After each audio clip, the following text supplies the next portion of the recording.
தமிழ்நாட்டு தமிழர்கள் முதல் உலகத் தமிழர்கள் வரை, குறிப்பாக வேளாண் குடி, அதாவது உழவர் குடி தமிழ் மக்கள் அனைவருக்கும் அன்பு வணக்கம்.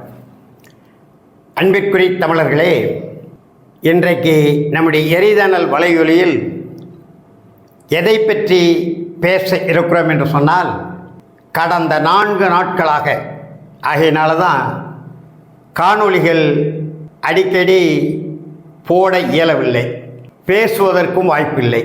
குறிப்பாக நானே செல்பேசியை அணியம் செய்து, நானே விளக்குகளை எல்லாம் போட்டு, நானே பேசி, நானே அதை சீர் செய்யக்கூடிய, அதாவது எடிட் செய்யக்கூடிய தம்பிக்கு திருநெல்வேலிக்கு விடுத்து வைத்து, அவர் அதை சீர் செய்து ஒழுங்கமைத்து சேர்க்க வேண்டிய செய்திகளை எல்லாம் சேர்த்து, கோர்க்க வேண்டிய படங்களை எல்லாம் கோர்த்து வெளியிட்டு கொண்டிருக்கிறோம். ஏனென்று சொன்னால், இந்த எரிதனல் வலைவெளி வாயிலாக எவரும் எனக்கு எந்த வகையிலும் உதவி செய்யவில்லை.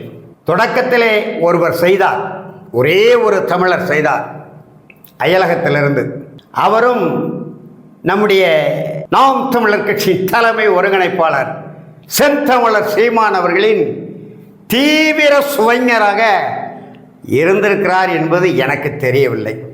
தவறுகளை சுட்டி காட்டுகிற பொழுது, கேட்காத நிலையிலே அன்புரையாக சொல்கிற பொழுது, அறிவுரையாக எடுத்து வைக்கிற பொழுது, எதையும் கேட்க மாட்டேன், நான் அன்பான சர்வாதிகாரி, நீ யார் எனக்கு சொல்லுவதற்கு என்று, அப்படித்தான் பல செய்திகள்.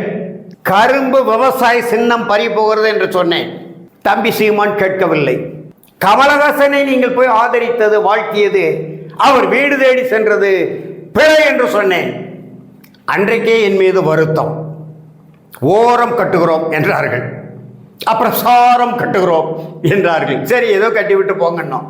பிறகு இன்றைக்கு 2 ஆண்டுகளுக்கு முன்பு நான் கடுமையான திறனாய்வுகளை வைத்தேன் நடிகர் விஜய் மீது. அவர் கட்சி தொடங்க வேண்டாம் என்கின்ற கருத்தை எல்லாம் வலியுறுத்தினேன். அது சரியாக வராது என்று எடுத்துரைத்தேன். சீமானுக்கும் சொன்னேன்.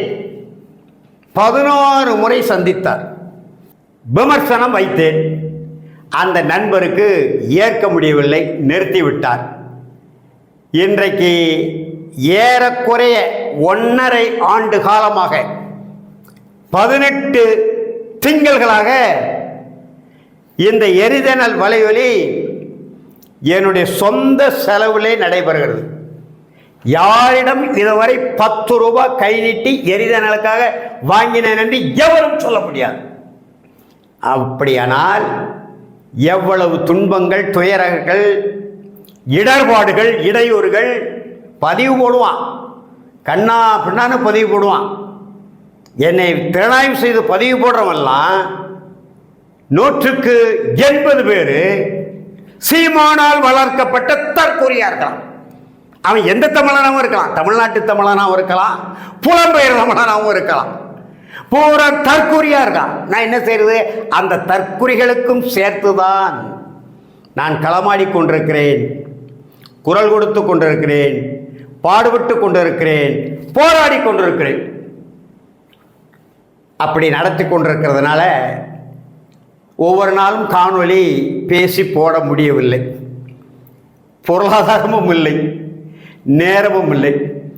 எப்பொழுது நான் எடுத்துக்கொண்ட செய்தி என்னவென்று சொன்னால், கர்நாடகத்திலே துணை முதலமைச்சராக இருந்தவர், அதற்கு முன்பு எதிர்க்கட்சியிலே இருந்தவர் டி.கே. சிவக்குமார் என்பவர் இன்றைக்கு முதலமைச்சராகிவிட்டார். ஏற்கனவே போட்டிருக்கேன். முதலமைச்சரான பிறகு மேகதாது அணை தொடர்பாக தமிழ்நாடு அரசு தொடர்ந்த வழக்கு 1956 கோலார் தங்கவயல் கொல்லேகாலம் தண்டு பகுதி பெங்களூரு, அது எங்களூரு, குடகு மாவட்டமே தமிழ்நாட்டோடு சேர்த்திருக்கப்பட வேண்டும். பெருந்தலைவர் காமராஜர் அவர்கள் வரலாற்று பிழை. குடகு மைசூர் மாகாணத்தோடு அன்றைக்கு இணைக்கப்பட்டது. மைசூர் மாகாணத்தின் முதலமைச்சர் அந்த அனுமந்தை அவர்களும் குடகை சேர்க்க விரும்பவில்லை. காமராஜரை போல, ஸ்ரீ சுப்பிரமணியத்தை போல. விஸ்வேஸ்வரையா கண்ணம்பாடி அணையை வடிவமைத்து கட்டினார் அல்லவா, அந்த விஸ்வேஸ்வரையா 106 ஆண்டுகள் இந்த மண்ணிலே வாழ்ந்தவர். கன்னட பிராமண சமுதாயத்தை சார்ந்தவர். ஹாசன் மாவட்டத்திலே பிறந்தவர். என்ன சொல்ல வேண்டுமானால் மக்கள் நீதி மையத்தின் தலைவர் செந்தமலன் சீமான் அவர்கள் சொல்கிறதை போல அம்மண்ணின் மைந்தர் நம்முடைய நடிகர் கமலஹாசனுக்கு உறவினர்.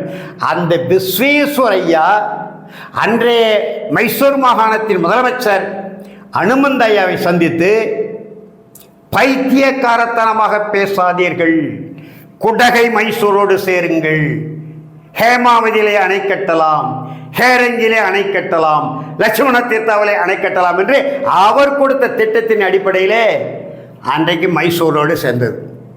அந்த குடகிலே பிறந்த விடுதலை பெற்ற இந்தியாவின் முதல் படை தளபதி மார்ஷல் கரியப்பா, பதிவு பண்ணியிருக்கிறோம், ஓட்டிலே இருந்தார் ஓய்வெடுத்துக் கொண்டு. அவர் இடத்திலே சென்று கேட்டார்கள் ஊடக நண்பர்கள், அதாவது நாளிதழ் நிருபர்கள், குடகை தமிழ்நாட்டோடு சேர்க்க வேண்டும் என்று உங்கள் பகுதியை சார்ந்த மக்கள் விரும்புகிறார்கள், ஐயா உங்கள் கருத்து என்ன? அவர் சொன்னார், குடவா மொழிக்கு எழுத்து கிடையாது, நான் தமிழிலே தான் கல்வி கற்றேன், அந்த வகையிலே நான் ஒரு பச்சை தமிழன். ராஜராஜ சோழன் காலத்திலிருந்து குடகு தமிழ்நாட்டோடு இருக்கிறது, சோழ நாட்டோடு இருக்கிறது. எனவே நான் பிறந்த குடகு மாவட்டம் அல்லது குடகு மாநிலம் தமிழ்நாடோடு சேர்வது தான் விரும்புகிறேன் என்று சொன்னார். இரண்டாவது படை தளபதி, இந்திய படையின் தளபதி ஃபீல்டு மார்ஷல் திம்மையா, அவர்கிட்ட போய் கேட்டாங்க, கரியப்பா கருத்தை நான் வழிமொழிகிறேன் சொன்னார். பெருந்தலைவர் காமராஜர் சேர்த்திருக்கணும்ல, சேர்க்காம விட்டுட்டாரு. இன்றைக்கு திராவிட, அதாவது காங்கிரஸ் ஆட்சி அகற்றப்பட்ட பிறகு காவிரி சிக்கல் இந்த அளவுக்கு 60 ஆண்டு காலமாக ஏறக்குறைய தொடர்ந்து கொண்டிருக்கிறது. முடிவாக மேகதாதுலே அணை மேகதாதுலே அணை கட்டுவேன் என்று சொல்கிறார். அணை கட்டி முடிக்கப்பட்டால் சொட்டு தண்ணி ஒகேனக்கல் வராது. மேட்டூர் எப்படி நிரம்பும்? ஜூன் 12 எப்படி தண்ணி திறக்க முடியும்? 24 லட்சம் ஏக்கர் தஞ்சாவூர், திருவாரூர், மயிலாடுதுறை, நாகப்பட்டினம், பக்கத்தில் புதுக்கோட்டை, அதற்கு மேலே திருச்சி, கரூர், இப்படி ஒட்டுமொத்த 30 லட்சம் ஏக்கர் இருமுக நஞ்சை நிலம் பாலைவனமாக மாறும். எனவே ஒரே தீர்வுதான், மொழிவழி மாநிலம் பிரிக்கும் போது நேர் கோடு போட்டு அளவீட்டு கருவிகளை வைத்து அளந்து இடம் பிரிக்கவில்லை. மேகதாது என்கின்ற இடத்திலே ஆடு தாண்டி என்கின்ற அந்த இடத்திலிருந்து 500 மீட்டர் தொலைவிலே காளி கோயில் இருக்கிறது, சிறிய முனியன் கோயில் இருக்கிறது, தமிழ்நாட்டில் உள்ள மலைவாழ் மக்கள் தமிழர்கள் வழிபட கோயிலாக இருக்கிறது. எப்படி அணை கட்ட முடியும்?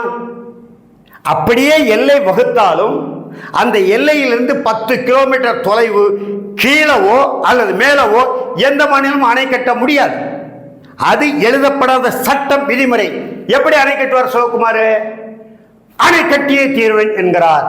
தடுத்து நிறுத்த வேண்டுமேனால் ஒரே ஒரு வழிதான், மேகதாது பகுதி ஆடு தாண்டி தமிழ்நாட்டில் பிரிக்க முடியாத பகுதி கட்டிப்பார் அணைய சட்டமன்றத்தில் தீர்மானம் நிறைவேற்ற வேண்டும். இன்றைக்கு 18ஆம் தேதி புதிய அமைச்சரவையினுடைய 2வது சட்டப்பேரவை கூட்டம் தொடங்குகிறது. ஆளுநர் உரையோடு தொடங்குகிறது. அதிலே தமிழ்தாய் வாழ்த்து முதலிலே பாடப்படுகிறதா, அல்லது வந்தே மாதரம் பாடப்படுகிறதா, அல்லது தேசிய கீதம் ஒழிக்கப்படுகிறதா என்பதெல்லாம் ஒரு பக்கம் இருந்தாலும், நம்முடைய தமிழ்நாட்டின் தலைமை செயலகத்திலே மாண்புமிகு முதலமைச்சர் அலுவலகத்துக்கே சென்று என்ன செய்ய வேண்டும், மேகதாது அணையை தடுத்து நிறுத்த வேண்டுமானால் நாம் என்ன செய்ய வேண்டும், 4 பக்க அறிக்கை வைத்திருக்கிறேன். அது மட்டுமல்ல, நீர்வளத்துறை அமைச்சராக இருக்கக்கூடிய மாண்புமிகு புஷி ஆனந்தன் அலுவலகத்திலேயும் அறிக்கை வைத்திருக்கிறேன். அதோடு மட்டுமல்ல, சமூக நீதித்துறை அமைச்சராக இருக்கக்கூடிய நம்முடைய அன்பிற்குரிய தம்பி ஆற்றல் மறவர் வன்னியரசு அவர்கள் கையிலேயும் நேரில் சந்தித்து மேகதாது தொடர்பான செய்திகளை 4 பக்கம் கொடுத்ததோடு மட்டுமல்லாமல் அவர் பணி சிறக்க வாழ்த்தி விட்டு வந்தேன். அதோடு நிற்கவில்லை. வேளாண்மை மற்றும் உழவர் நலத்துறை அமைச்சர் வினோத் அவர்களை சந்தித்தேன். அவர்களிடத்தில் அரை மணி நேரம் எனக்கு ஒதுக்கி எவ்வளவோ பெரிய அலுவலர்கள், இந்திய ஆட்சி பணியாளர்கள், அந்த வேளாண்மை தொடர்பாக உழவர் நலம் தொடர்பாக இருக்கக்கூடிய அலுவலர்கள் வந்தபோதும் 30 நிமிடம் என்னிடத்துக்கு ஒதுக்கி நம்முடைய மாண்புமிகு வேளாண்மை மற்றும் உழவர் நலத்துறை அமைச்சர் வினோத் அவர்கள் பேசினார்கள். மேகதாது விடயத்தை சொல்லிவிட்டு வந்திருக்கிறேன். அதோடு மட்டுமல்ல, கல்வி மற்றும் தமிழ் வளர்ச்சித்துறை அமைச்சர், ஆற்றல் மிகு நல்ல தமிழ் பேச்சாளர் தம்பி ராஜ்மோகன் அவர்கள் என்னை நன்கு அறிமுகமானவர். என்னுடைய தமிழ் தேசிய களப்பணிகளை நன்கு தெரிந்து வைத்துக் கொண்டிருக்கக்கூடியவர்.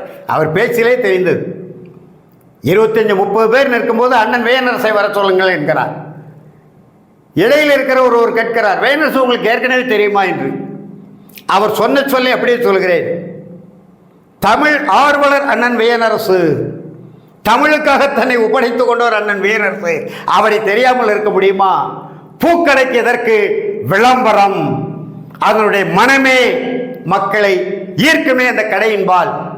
அதுபோல அண்ணன் வேணரசு என்று அவரே மற்றவர்களுக்கு சொல்லக்கூடிய அளவுக்கு தம்பி ராஜ்மோகன் அவர்களை சந்தித்தேன். இப்படி பல அமைச்சர் மக்களை சந்தித்து அவர்களுக்கு வாழ்த்து தெரிவித்து அவர்களிடத்திலே மேகதாது அணையை தடுத்தே நிறுத்த வேண்டும், அதற்கு என்ன செய்ய வேண்டும், பசுமை தீர்ப்பாயத்திலே நம்முடைய தமிழக வெற்றிக் கழக அரசு, தமிழ்நாடு அரசு, மாண்புமிகு முதலமைச்சர் ஜோசப் விஜய் அவர்களுடைய அறிவுறுத்தலின் பேரில் பசுமை தீர்ப்பாயத்திலே வழக்கு போட்டிருக்கிறோம். ஏனென்று சொன்னால் உச்சநீதிமன்றத்திலே 2 முறை நம்முடைய வழக்கை தள்ளுபடி செய்து விட்டார்கள். இன்னமும் அணை கட்டுவதற்கு ஒன்றிய அரசு நீர்வளத்துறை, ஒன்றிய அரசின் வனத்துறை ஒப்புதல் அளிக்கவில்லை. ஒப்புதல் அளிக்காத ஒரு திட்டத்தை எதிர்த்து ஏன் நீங்கள் வழக்கு தொடக்கிறீர்கள்? ஒப்புதல் அளித்த பிறகு வாருங்கள், உச்சநீதிமன்ற தீர்ப்பை பார்ப்போம், நடுவர் மன்ற தீர்ப்பை பார்ப்போம், 1924ஆம் ஆண்டு உடன்படிக்கை பார்ப்போம் என்று உச்சநீதிமன்றம் தள்ளுபடி செய்துவிட்டது. எப்பொழுது டி.கே. சிவக்குமார் வரிந்து கட்டி கொண்டு நிற்கிறார், அணையை கட்டி விடுவேன் என்று. 9,000 கோடின்னு சொல்றாரு, கட்டி முடிக்கும் போது 15,000 கோடி ஆகிரும். 63 டிஎம்சின்னு சொல்றாரு. ஏறக்குறை 80 டிஎம்சி கடுமையான மழை வந்து கர்நாடக மாநிலமே வெள்ளத்தில் மூழ்கினாதான் நமக்கு தண்ணி வரும். அப்படிப்பட்ட ஒரு மாபெரும் அணை திட்டத்தை, ஏனென்று சொன்னால் ஒரு செங்கலை கூட வைக்க விட மாட்டான் இங்க இருக்கிற காங்கிரஸ் அமைச்சர். நம்முடைய தமிழக வெற்றிக் கழக அரசுல கொடுக்கப்பட்ட காங்கிரஸ் அமைச்சர் ஒரு செங்கலை கூட வைக்க விட மாட்டான். ஹேமாவதி அணை எப்படி கட்டினாங்க? ஹேரிங் அணை எப்படி கட்டினாங்க? கபினி அணை எப்படி கட்டினாங்க? கிருஷ்ணராஜ சாகர் அது சட்டப்படியான அணை. லட்சுமண தீர்த்த அணை எப்படி கட்டினாங்க? எனவே மிக மிக மிக மிக கவனமாக இருக்க வேண்டும்.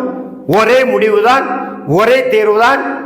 டி.கே. சிவக்குமாருடைய தமிழ்நாட்டு விரோத போக்கை முறியடிக்க வேண்டுமானால் ஹேமாவதி அணையை போல், ஹேரங்கி அணையை போல், கபினி அணையை போல், லட்சுமண தீர்த்தாவை போல் மேகதாதுலே அணை எழவிடாமல் தடுக்க வேண்டுமானால் மேகதாது பகுதி ஆடு தாண்டி தமிழ்நாட்டின் பிரிக்க முடியாத நிலப்பகுதி, காட்டுப்பகுதி என்று சட்டமன்றத்தில் தீர்மானம் நிறைவேற்றி அந்த தீர்மானத்தை உச்சநீதிமன்றத்தில் போட்டு தடை ஆணை பெற வேண்டும்.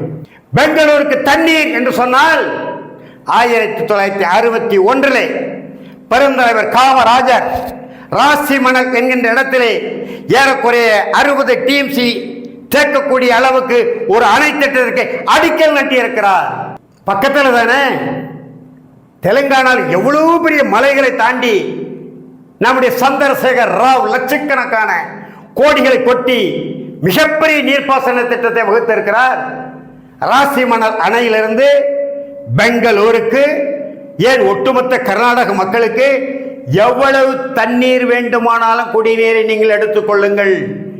எங்கள் அண்ணன் PR பாண்டியன் சொல்லுகிறார், பெருந்தலைவர் காமராஜர் அடிக்கல் நாட்டிய ராசிமணல் அணையை கட்டி எழுப்புவோம், பெங்களூருக்கு தண்ணீர் கொடுப்போம் என்று தமிழ்நாடு மாண்புமிகு முதலமைச்சர் ஜோசப் விஜய் அவர்கள் சொல்ல வேண்டும்.